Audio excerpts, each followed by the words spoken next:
Do you ever look around your life and think, everything's fine, but why do I feel so flat? Your relationship feels solid, your house isn't on fire, but something's missing.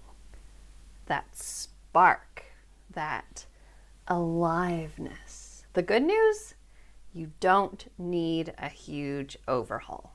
Today I'm sharing 3 tiny daily practices that can rebuild intimacy and bring a bit of that color back. And they all lead to one thing: choosing desire. Okay, let's start with something super simple. It really comes down to how you greet each other. When my husband and I were deep in our functional flatmates era, and when things were just really, really hard, I'd realized that we'd actually stopped seeing each other, and the expectations we had were just far exceeding what was reasonable. He'd come home, I'd throw the kids at him, I'd say, I need a break. I'd probably say something resembling, why are you late? Something along those lines. But what I realized is that we'd actually just stopped seeing each other. There was no warmth, no spark, just legit. So if this sounds like you as well, I invite you to look differently at how you greet each other when you get home. How about instead of the usual, hey, dinner's ready, whatever it is, maybe instead you look him in the eye, you say, hey there, handsome. He might start off by looking at you confused, maybe a little laugh, but it's just that easy to shift the energy. Make it much more enjoyable for him to come home to when you're more excited to greet him when he gets home. And that is how intimacy rebuilds. In those little micro moments that we might not think anything of at the time, but when you shift the way you show up, it really impacts all areas. So I invite you to look at the micro moments in your own life. Where can you bring in a little more smile, a long hug, a cheeky wink? So why don't you try this one tonight? When you or your partner get home, take a breath, make eye contact, and greet them like you're actually excited to have them there and that you actually want to be there. It might seem like the smallest thing, but it brings you back to presence. All right, let's dive into the second micro action. Let's talk about how you speak to each other, because words are energy. For a long time, our conversations were largely around logistics. Who was going to cook dinner? What were the kids going to do?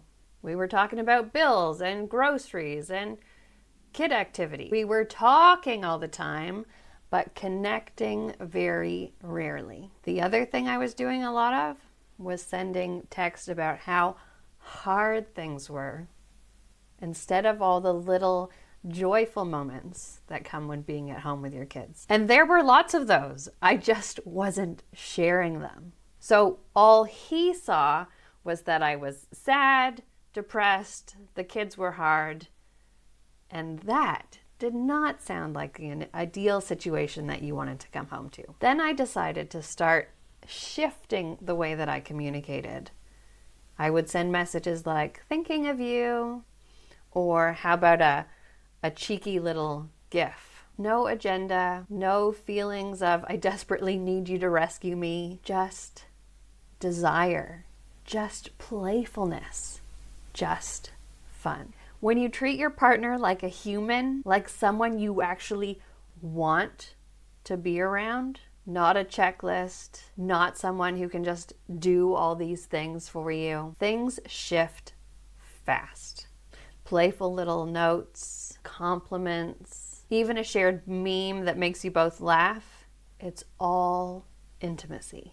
Because here's the truth, when your communication is rooted in duty, your relationship feels heavy and hard. When it's rooted in desire, it feels alive. That's exactly what my free guide, Choose Desire, helps you to achieve. It helps you reconnect to what you actually want. Because most of us have been trained to prioritize everyone else's needs first. And then we wonder why we feel so numb. Now let's talk about the third thing, being open to intimacy. This one used to sting a little for me.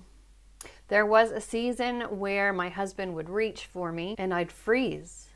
Not because I didn't love him, but because I was touched out, burnt out, and completely disconnected from my own body. If that's you, there's nothing wrong with you. You're just running on empty. Intimacy isn't about performing. It's about safety. Safety to feel, to soften, to be seen. So start small. When you want to just respond with, I'm fine, try, I'm tired, but I want to be close. When your partner touches you, pause, breathe. Let yourself receive the attention. But instead of snapping at them, soften. Tell them what would feel nice. These tiny connections are what rebuild trust and attraction. They're what turn grayscale back into technicolor. And when you combine that with choosing desire, not waiting for it to magically appear, but actually making that choice and actively inviting it back into your life, everything gets to shift. When I started doing this work myself, I realized that it wasn't my marriage that was broken. It was that I had stopped choosing to show up. It was that I had stopped choosing it. I was waiting to feel desire before I gave myself permission to express it. But that's backwards. Desire grows where we feed it. Just like the grass is not greener on the other side, it is greener where you water it. That's why I created the Choose Desire Roadmap. It's short and simple, and it helps you connect with what lights you up again. These shifts will take you from autopilot to alive without needing to blow up your entire life. If you're tired of feeling fine and ready to feel fire, it's linked below and it's totally free. So let's recap these 3 micro practices that you can start today. 1, greet each other with presence and like you actually want to be there. 2, communicate with curiosity and warmth. And number 3, soften and receive.